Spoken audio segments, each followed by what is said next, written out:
Federalist No. 2, Concerning Dangers from Foreign Force and Influence, October 31st, 1787, by John J.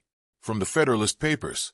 When the people of America reflect that they are now called upon to decide a question which, in its consequences, must prove one of the most important that ever engaged their attention, the propriety of their taking a very comprehensive as well as a very serious view of it will be evident.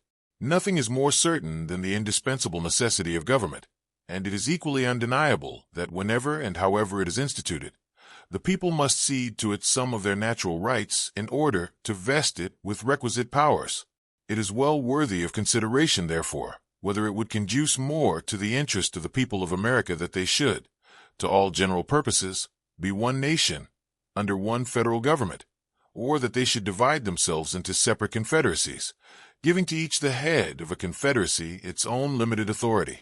It has until lately been a received and uncontradicted opinion that the prosperity of the people of America depended on their continuing firmly united, and the wishes, prayers, and efforts of our best and wisest citizens have been constantly directed to that object.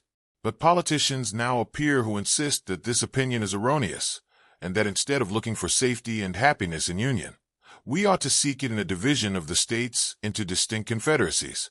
However extraordinary this new doctrine may appear, it nevertheless has its advocates, and certain characters who were much opposed to it formerly are at present of the number.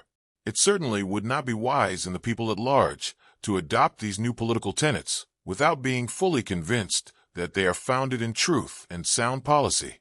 It has often given me pleasure to observe that independent America was not composed of detached and distant territories, but that one connected, fertile, wide-spreading country was the portion of our Western Sons of Liberty.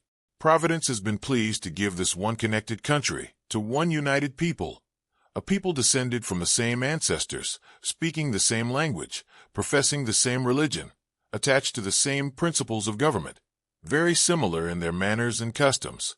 This country and this people seem to have been made for each other, and it appears as if it was the design of Providence that an inheritance so proper and convenient for a band of brethren, united to each other by the strongest ties, should never be split into a number of unsocial, jealous, and alien sovereignties.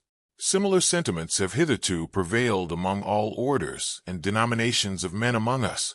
To all general purposes, we have uniformly been one people, each individual citizen everywhere enjoying the same national rights, privileges, and protection. As a nation we have made peace and war. As a nation we have vanquished our common enemies. As a nation we have formed alliances and made treaties, and entered into various compacts and conventions with foreign states. A strong sense of the value and blessings of union induced the people, at a very early period, to institute a federal government to preserve and perpetuate it. They formed it almost as soon as they had a political existence, and at a time when their habitations were in flames, when many of their citizens were bleeding, and when the progress of hostility and desolation left little room for those calm and mature inquiries and reflections which must ever precede the formation of a wise and well-balanced government for a free people. It is not to be wondered at that a government instituted in times so inauspicious should on experiment be found greatly deficient and inadequate to the purpose it was intended to answer. This intelligent people perceived and regretted these defects.